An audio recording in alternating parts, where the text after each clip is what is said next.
eventually then developed into the draft non-point source management plan. The Non-Point Source Alliance provided some comments on it.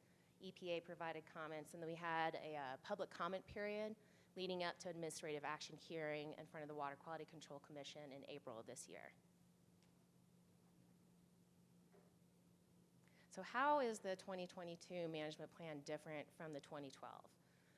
The goal of the Non-Point Source Program is to restore and protect Colorado waters from the impacts of non-point source pollution to meet and maintain water quality standards and designated uses. So those designated uses can be aquatic life, recreation, agriculture, those types of uses.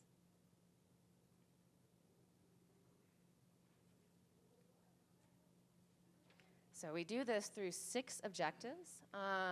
The first objective is to build local capacity for sustainable non-point source watershed restoration and protection actions. The second is to educate non-point source partners and the public about the importance of non-point source pollution management.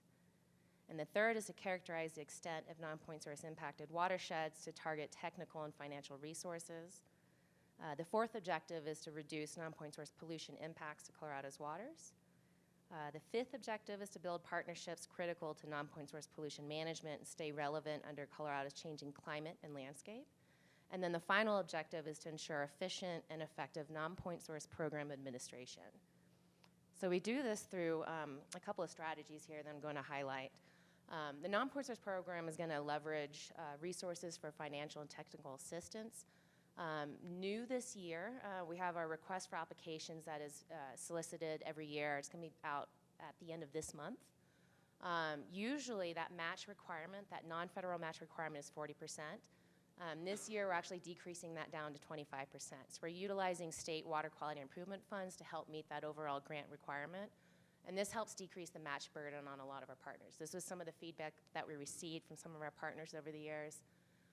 In addition to that, the Non-Point Source Alliance, we're working with other entities within the Alliance to try and identify non-federal funds that can be used, that can be used as a match for those projects.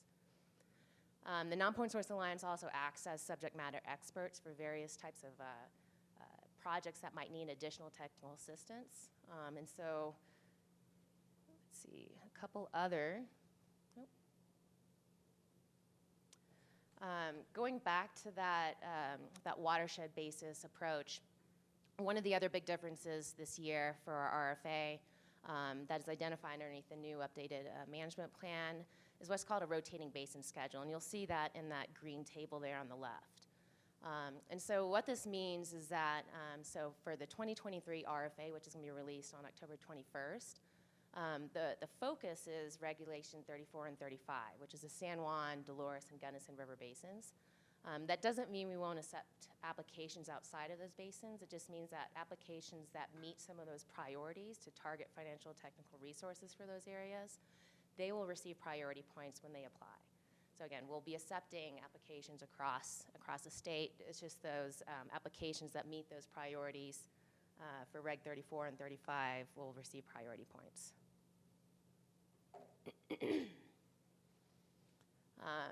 Another big change in the management plan is various strategies by non-point source category. Watershed modeling and edge of field monitoring are used to determine best management practice effectiveness. And Kanan will be going more into the edge of field monitoring studies.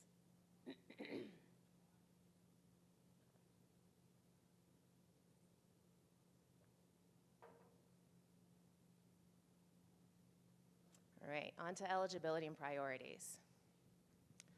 So your project needs to be truly non-point source, so it can't be used to meet any kind of permit requirements. And if you have questions, specific questions on your project, probably the best approach is to ask one of the folks that just introduced themselves. You can come up to me. We have our table at the top of the stairs as well. And then we do have that non-federal match requirement. So again, it was 40%. For this upcoming RFA, we're decreasing that down to 25%. We do have what's called a 9-element watershed base plan requirement.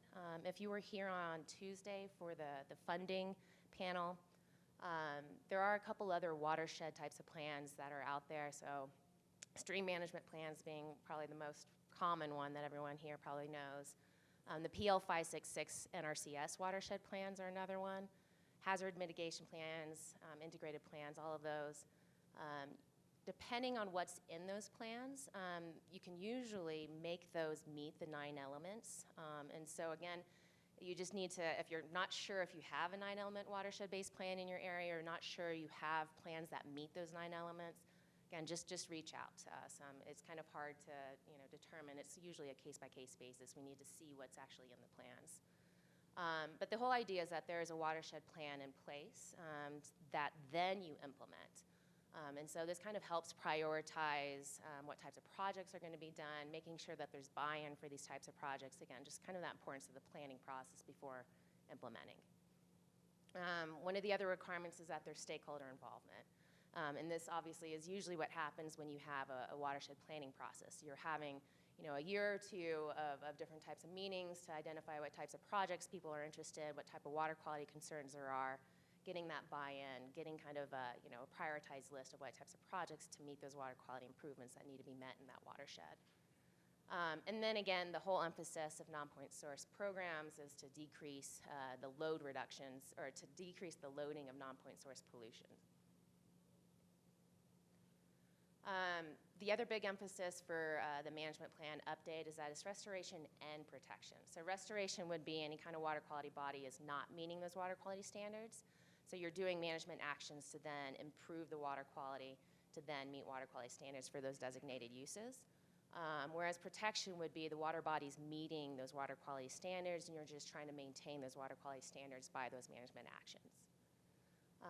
Another emphasis in the management plan is what's called the Watershed Planning and Tool Development Program. This helps the program meet those watershed plan needs, as well as the watershed characterization objective that I mentioned a few slides earlier. And then the other priority is disaster support. Again, if you were here on Tuesday, I'd mentioned that we do have a waiver from EPA for 9-element watershed plans for disaster-related types of projects. So if you have a project that's post-wildfire, other types of planning documents that can use would be like a bear report, soil burn severity maps, those types of things. Again, just to kind of see where you're prioritizing the projects. Another big priority is climate change and climate resiliency. Some of the suggested projects for these would be soil health, process-based restoration projects, as well as protection projects. Another big priority for the non-point source program, as well as the state, is sending funds to disproportionately impacted communities. So we offer priority points for folks that are applying for projects within what's considered a disproportionately impacted community. This is what is defined as a disproportionately impacted community under the Environmental Justice Act, HB 21-1266. And there's this tool, this online map tool that is available called EnviroScreen. If you are having issues trying to figure out how to use this map, again, just reach out and one of us can walk you through it on how to figure out whether your census block meets one of these determinations. And then finally, non-point source pollution is all a voluntary-based type of project or a program. So we don't require these projects for folks to do. And so because of that, because of its voluntary nature, education and outreach is a really big part of that. So we have this non-point source mini-grant program that has funded everything from river recreation guide, bike tours, story maps that local watershed groups have created to disseminate various information and everything for different priorities for projects out there to different folks. Funding helped sponsor this conference, as well as the San Juan Mining Reclamation Conference, various videos, as well as education materials. And with that, I'm going to hand it on over to Kanan, and he's going to go over nutrient priorities and Reg 85. Good morning, everybody. Kanan Diker with the Non-Point Source Program. I have two questions before I move forward. One, who remembers the last night's keynote speaker? Can I see hands? Oh, that's quite a bit. How about who remembers, this is more importantly, and it was funny, by the way, right? Who remembers the video they have shown during the dinner? Anyone? So that's good because that is the thing I am going to be talking about. Is that it? Regulation 85 and nutrients. That's what the video was all about. So nutrients became a priority in Colorado and in the nation once the EPA, is that this? EPA make the nutrient criteria development in the nation a priority. So once that happened, each and every state had to develop nutrient criteria for the state. And in Colorado, we took the two-step process, 1, 2, and then first step was the Regulation 85, which sets the basically technology standards for the wastewater treatment facilities. Can I see wastewater treatment facility reps? I know 1, 2, and then 3 over there. So these guys were to monitor their effluents as well as the stream water quality. So that was first step, and then next step would be Regulation 31, which would set the water quality base standards. As of today, they are supposed to kick in 2027 in Colorado. And this is the page or the front page of Regulation 31. You probably won't see it anymore. You know, everything is online. So look at it one more time, and it is going to be gone. No sectors left behind, meaning no sectors was immune to the Regulation 85, even though it is, for the most part, for point sources. The commission at the time said that, hey, ag and silvicultural activities has to show sufficient progress by May 31st, 2022. Otherwise, it said, hey, we may adopt further regulation on agriculture. That put the fire in agricultural water quality monitoring. So moving forward, and oops, there is one more. Yeah, we at the Water Quality Control Division were not immune to Regulation 85 also.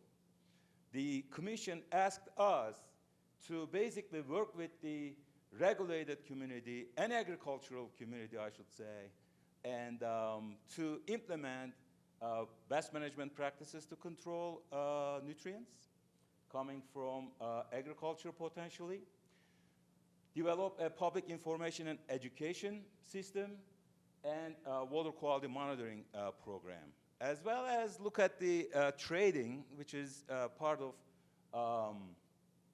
the process. If there is trading, will be helpful. And it also asked us to come back and update the commission for sufficient progress, which is, of course, relative term, right? Sufficient will be, for me, this much, for you, this much. So it's a relative term. So one of those updates we made in on October 31st, 2020, and we evaluating these parameters, we basically said voluntary activities are working, no need for agricultural regulations. And we wanted to come back and update one more time on November 14, but I understand that that date moved to, I believe, April 6th. So when we looked at the data for the first update, this represents the first update. This is going to be the data for the second update. This data is from 2016 to 2020, and this is from 2020 to 2022. There are too many 20s in it. So the vision from 2016 to 2020 basically committed $3.5 million for BMP implementations with the required match of actually more than $1 million. But this is equip funding from NRCS.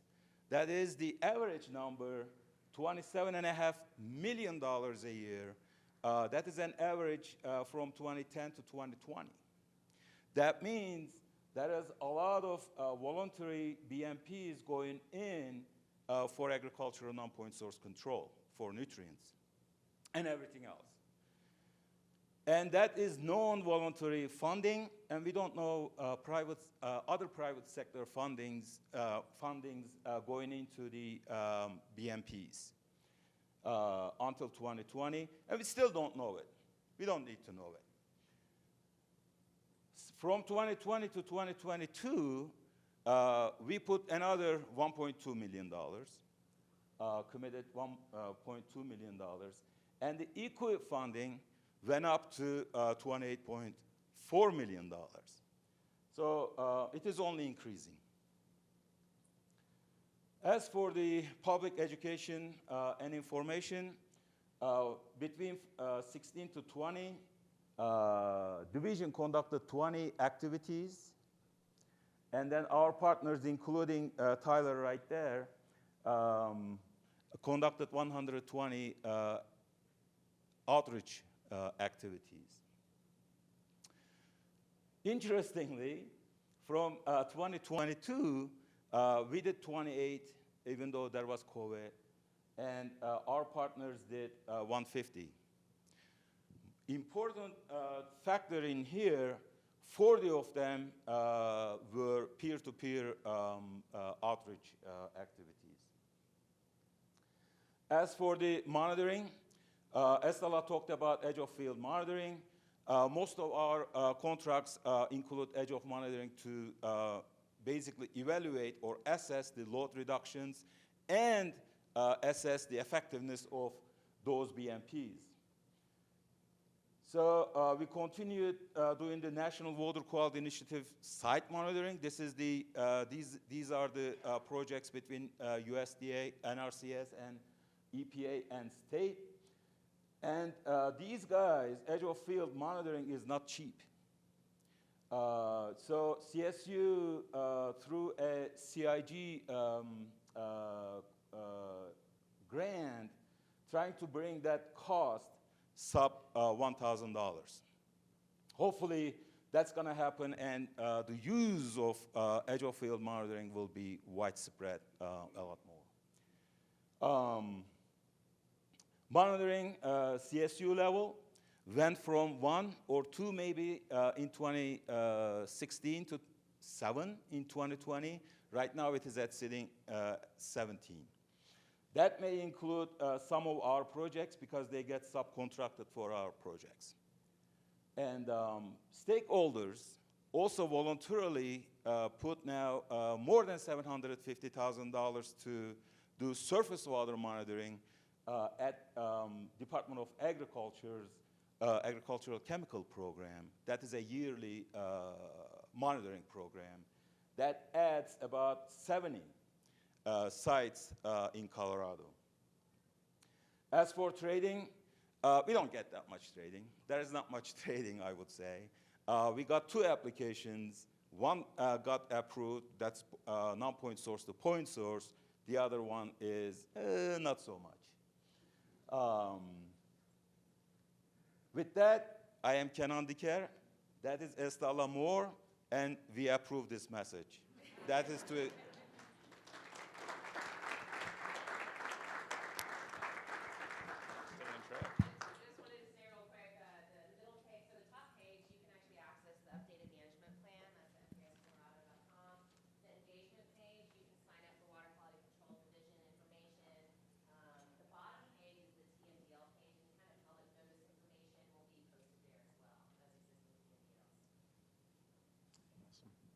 Thanks, Kenan and Estella. We have a couple minutes for questions. Will we load up the next presentation? Yeah, go ahead. On your website, you have a map of all of the plans, which looks like there's stream management plans on there. Is there a way to... On your website, you have a map of all the plans, including stream management plans. Is there a way to know if they have qualified as a 9-point plan so that you can easily determine eligibility? Yeah, so all of those plans that are on that, I'm guessing you're talking about the GIS page that you Yeah. click on, and then, yep, so that's the same map that we have upstairs on our table. All of those plans we're essentially saying they meet those requirements. Depending on what your project might be, there might be some other little requirements that you might need to address through what's called a project implementation plan. And so again, it just really kind of depends on what those exact details are of what the project is, what you're looking at doing. So just, again, just reach out with what those specific details are. But I mean, it's kind of safe to assume that if that coverage is on that map, that you can move forward and not have to actually develop a full plan.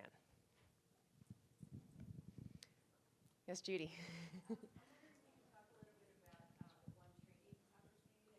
Oh, yeah. It was right north, Colorado Springs. It was basically a septic system hooked up to a wastewater treatment facility. So that is basically going from non-point source septic system to wastewater treatment facility.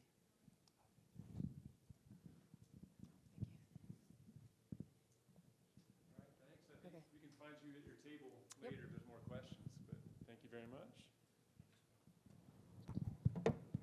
All right, we're going to move on to our next presentation.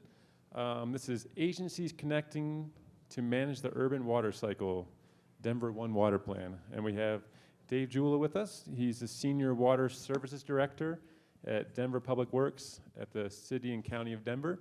Oh, hope I get this right, 20 or 25 years of public-private service to this industry, so, and 5 years with City and County of Denver. So take it away, Dave. All right, thanks. Welcome, everybody. Good morning. Thanks for coming. And as Jacob said, I'm going to go through the One Water Plan that we finished last year. I think we can all agree in the face of climate change crisis, with the floods, the wildfires, the mudslide. I mean, the examples just keep coming. And now with the aridification of the West and Lake Powell emergency, it's more important than ever to work together as an industry to tackle these new, foreseen challenges, but ever escalating. So I'll start off with why we did a One Water Plan for the City and County of Denver. When I came to the city 5 years ago, that was one thing that I was asked to do, was come up with a strategic water plan for the city that we didn't have in place because of the things that were happening. Like most cities across the nation, we did not treat our waterways very well, especially the South Platte River. It was our literal sewer, open sewer, our dumping ground. Anybody who grew up, last generation, generation before in the city will tell you they were told, don't go to the river. It was a no-fly zone for most people in the city. But over the last, few decades, people have been putting a lot of effort into revitalizing and restoring the river, with over $100 million in the last decade or so. We also had been partnering with the Army Corps of Engineers for the last decade on trying to get funding to help restore the river and some of its tributaries, and we were successful in getting it in the infrastructure bill. We were successful in getting $350 million from the federal government towards mainly restoring the South Platte River for about a little bit over half of the river in Denver. And then we also know that in the last decade or so, we had the Chatfield, well, it was decades getting there, but the Chatfield reallocation project was completed, and now we have some additional environmental flows that can help with the health of the river. We also, back in 2018, if you were around Denver, you remember there was a ton of ballot initiatives, a lot of them about transportation, and none of them passed. The only ones that passed were parks and Mile High Flood District detaberizing. So we have a lot more resources coming in, and I think the citizens of Denver spoke loud and clear that they wanted more green, and we don't have green without water, we all know, in Colorado. And then we have the infield development that's happening. I mean, Denver doesn't have anywhere to go. There's a little bit of land out by the airport that is still greenfield, but mainly you're looking at redevelopment and infield. And that corridor along the river that was largely industrial and kind of, you know, just no trees, no nothing, is now people are looking at it as redevelopment opportunities, and people want to live and play by the river, and those pressures are real, and they're now, and so we're trying to get ahead of that. And when it came to the city, I realized the city did not have very strong policies against that are tied to land use when it comes to water. So those are all the reasons why. I mentioned the planning efforts. So Denver Right is our comprehensive plan that we updated. I believe we finished it in 2019. And it has a suite of plans within it. You see there's parks, transit, peds, bikes, everything. But there's no water plan. However, we were able to get a lot of things set up for water in those plans. These are all things I think that anybody in this industry speaks to them. And one I want to highlight is to prepare a multidisciplinary water plan. At the time, that's what we called it, and that is the One Water Plan. If you haven't worked with municipalities or for them, you know, having things in a plan is just such a valuable tool if you're trying to implement new things.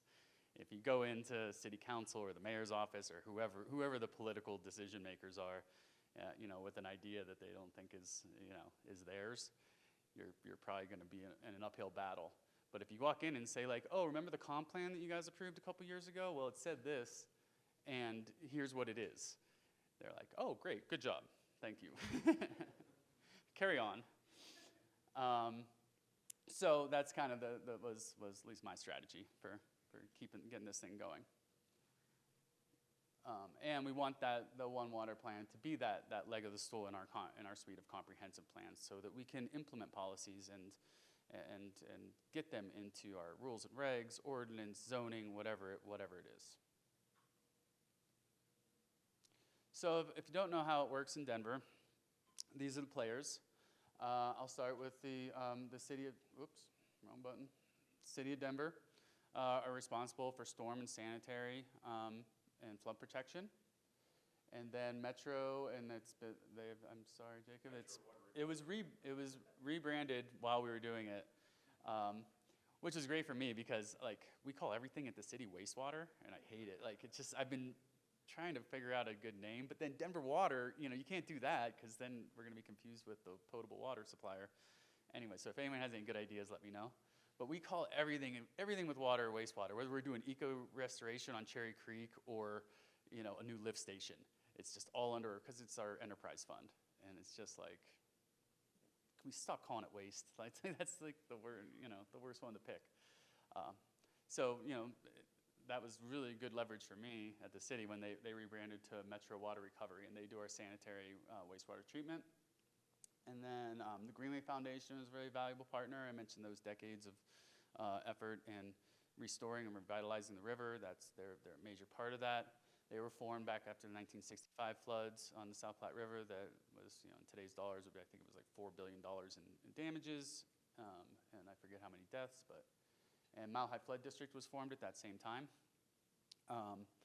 And they, obviously, as their name implies, are focused on flood mitigation. And then we have Denver Water providing us our potable water and recycled water. And those are all the people in the Denver water cycle, urban water cycle, that we had to bring together. And, you know, obviously, right, like that's, what, 6 entities, but within each of those, just you can imagine the dozens of people that touch on everything, you know, all the different aspects of what they do. And trying to get these groups do have good relationships. We have to work together. Their infrastructure is right up at, we're tying into theirs, they're tying into ours. We work together relatively well, but not at a policy level, not at a like strategic planning level, and like what are we gonna, you know, what's gonna happen in 20 years when we really don't have any water and things like that. So it was hard, but and that was kind of our mantra once we started this project was collaboration is hard, because everybody has their own bosses, and everybody has their own plans and their objectives, and you gotta be sensitive to those needs of your partners. But we did pull everybody together. We got together and went after a grant with the Colorado Water Conservation Board. In the State One Water Plan, they have one of their goals is to have 75% of the residents in Colorado living in communities with land use policies tied to water. So they saw this as a real opportunity, as we all know, in the Front Range. If you can get the population of the Front Range, like that's 90% of the people. So they saw this as a real opportunity to advance one of the major goals in the water plan. Mile High Flood District obviously sees this as a big opportunity and they saw it as a pilot project.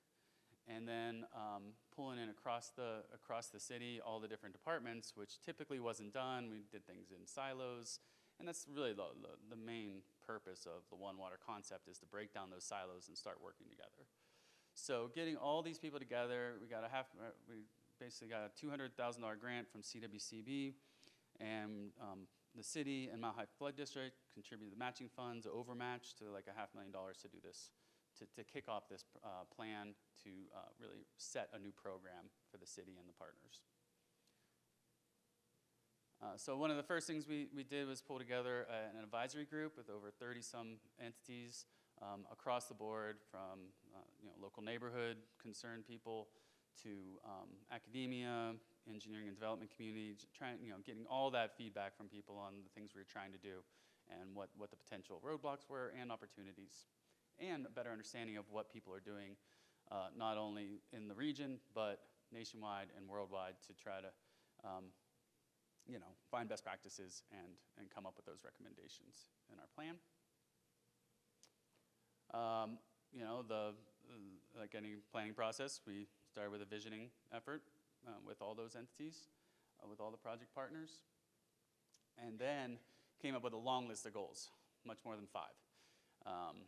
There's about 30 of them that we just came up with brainstorming through a workshop, and we grouped those into 5 major categories. One being that collaboration, breaking down those institutional silos so that we could have better conversations and better leveraging of each other's resources.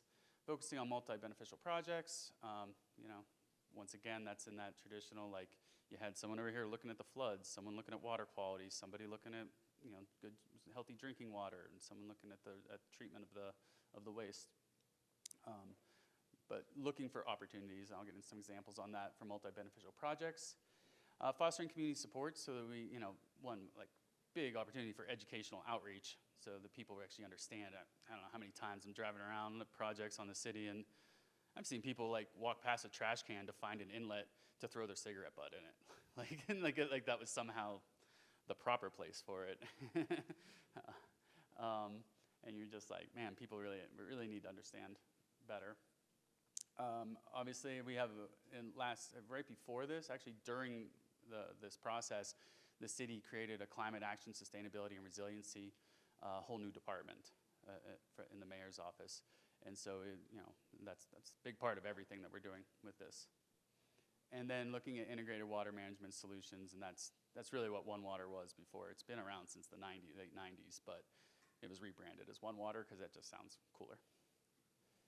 And then, the real important part is what are we going to do with all these great goals and objectives and ideas? So the plan is organized into having supporting strategies and specific implementation actions to implement the plan, and we'll get into that a little bit.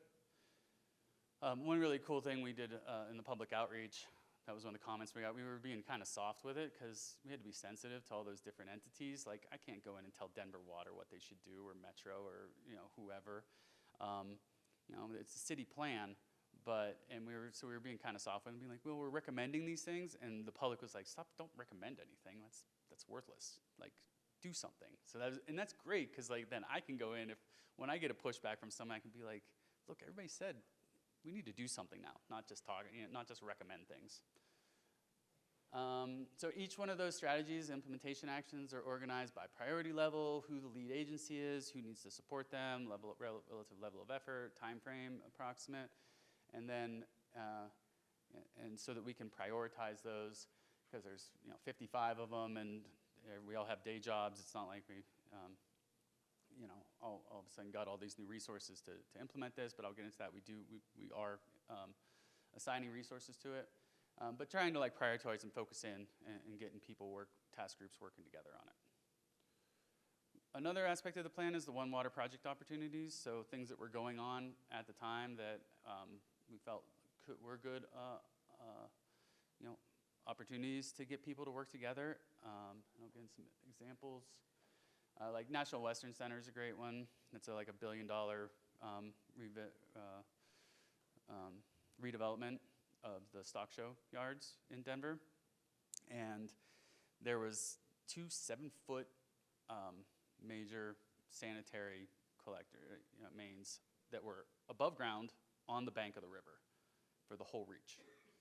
Like, you couldn't even see you didn't even know the river was there if you were standing on site, because these huge pipes were were in the way, full of sanitary.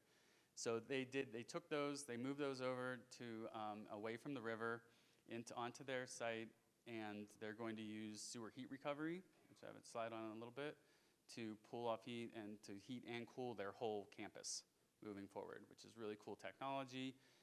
Doing that, moving that away from the river, they're able to make that into a new greenway open space that then we activated in a traditionally underserved community.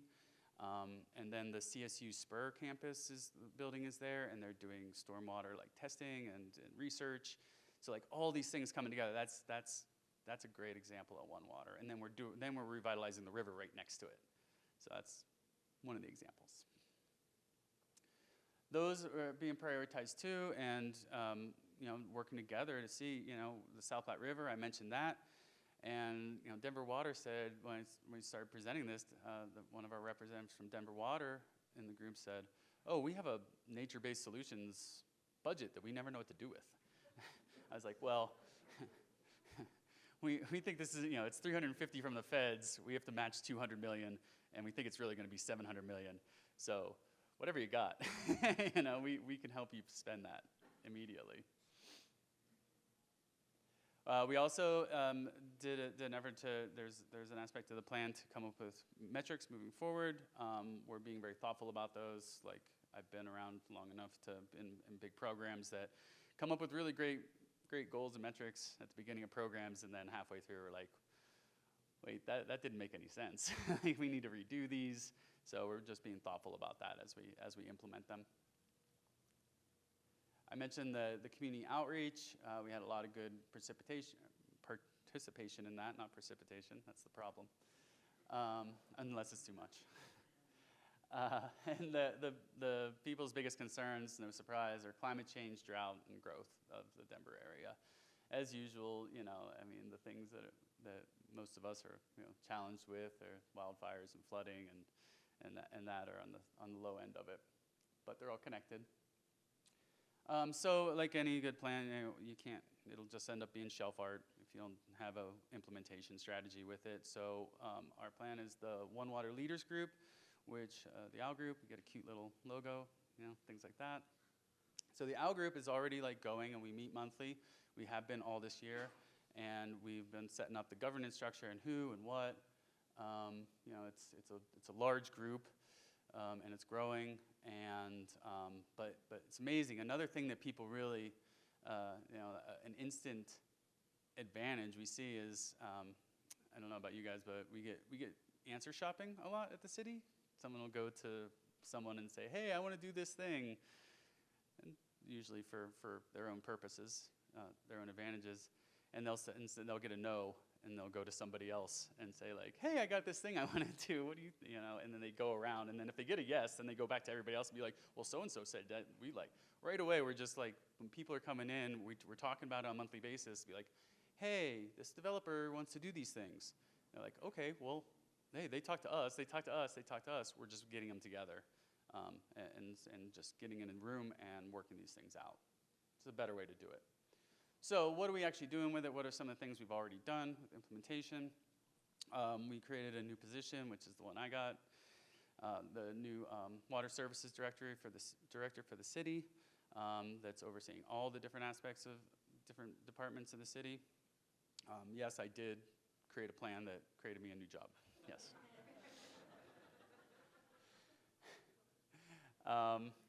Another thing we've recently completed is what we call the South Platte River Needs Assessment, which is not to be confused with like stream assessment like we talk about with an actual design.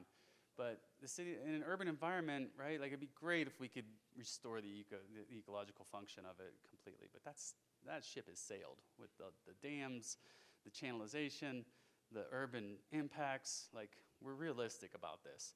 But what can we do to preserve what's left of this natural resource going forward in a really, daunting face of climate crisis? But also at the city, like, if I go in and start telling them that, like, oh, we got to restore the ecosystem for the shiner and the, whatever bird lives along the riparian and things like that, I'm probably going to get some, like, ho-hum. But if I start talking like, hey, these are our main mobility corridors, and these are where our best bike trails are, if we want to get people out of their single occupancy vehicle and onto bikes and pet and getting them to transit, these are the connectors we need to get them there. That's an important part. And then talking about the lack of green in the city for both underserved communities and the new developing ones. People want to be near green things and water, and we need to recognize that. So combining all those for the first time into something as a baseline to say, like, here are the biggest needs, and then they're ranked, and as you can see, like, the bigger needs start to pop out at you. And then when we have that development pressure, instead of someone coming in and saying, like, hey, I have a concept plan, here it is, we can get ahead of them and be like, hey, if you're doing something next to the river, use this information to start to inform what your concept might look like. We also are doing a buffer study on the river. We don't have any setbacks along our waterways in the city and county of Denver. This is a good one. If anyone here is from Colorado Springs, I'll apologize in advance. But I always use it. I'm like, you got every city looks at what's everybody else doing, and I'm like, yeah, of course Boulder has buffers. Of course Fort Collins has buffers. I'm like, Colorado Springs buffers theirs, and we don't. And people are instantly like, oh, we're less environmentally conscious than Colorado Springs. We got to do something, like, right away.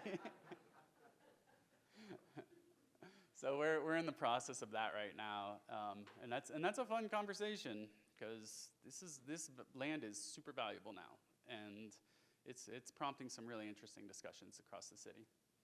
I mentioned the sewer heat recovery. It's just really cool. Like I said, technology.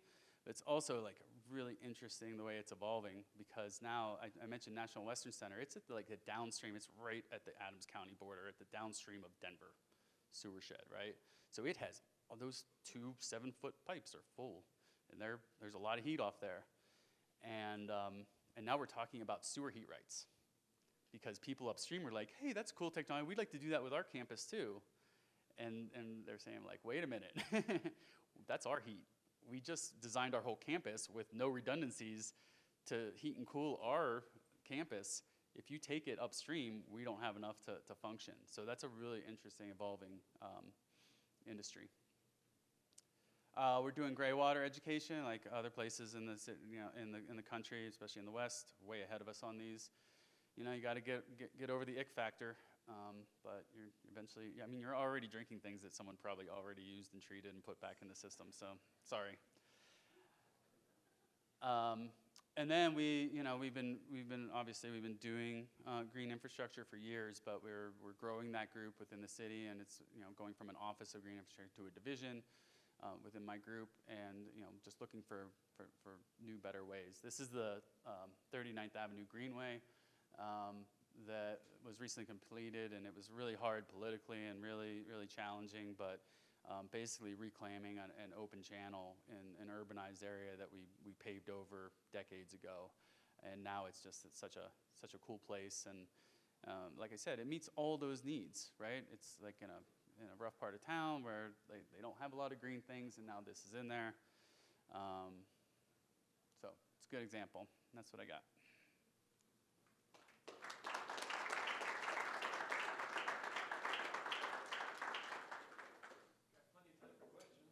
Was that fast?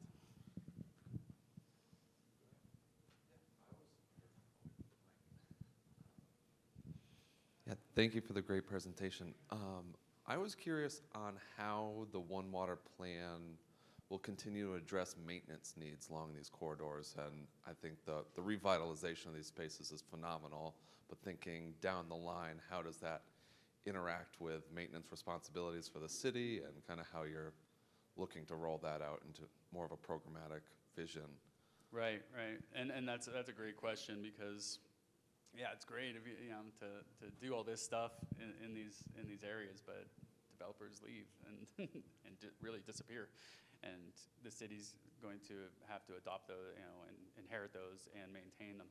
So yeah, we work very closely with the Mile High Flood District on maintenance of any of our waterways, and so it's really part of that review process of making sure that they're meeting the criteria of the Mile High Flood District and that they're eligible.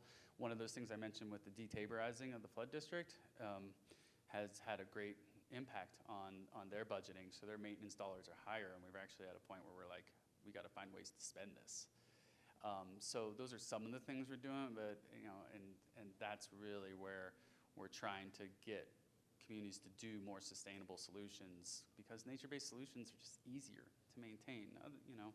Yeah, sure, you have to maintain them, like vegetation and thinning, and we obviously have a very big homeless issue in the city, and they like to live in those areas if you let them go wild, but all those things have to go into that original design so that we can get at them and we can activate them and put lights on it, and that's how we see mitigating some of those impacts. But it's a great point, because we have way less resources than we have needs across the city from both a gray and green infrastructure standpoint.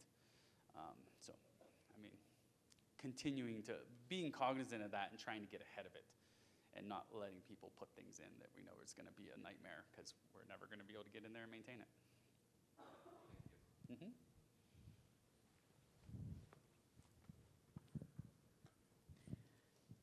Thank you. That was a great presentation. I was just thinking about how often these frameworks include all the common players, water players, ecosystem players. Something that's come up a lot more recently in Fort Collins is the homelessness population, and especially their use and intersection in our aquatic corridors. Yeah. And I was thinking about your big framework there. Is there a part of that organizational structure that is that social side of figuring out how to continue to promote an enjoyable experience while also doing your best to interface with that issue? I don't want to use the wrong words. It is one of the biggest challenges that any municipality is facing, and not just in our region, right? We know that's all over the place. Yeah, there's not a ton on there. It is very focused on the water, but with recognition that those are impacts on it. The one thing that the city's done, our group has gotten pulled into that constantly, because when they don't have any other resources to go use bathrooms and things like that, it's happening along our waterways, and then everybody at the city's like, well, that's part of your MS4, so you guys figure it out. And we're going in with the encampment clean, and that's not what our people do. The city just recently created a new office focused on homelessness, and so we're going to bring them into the fold on these and work closely with them. It's a great one.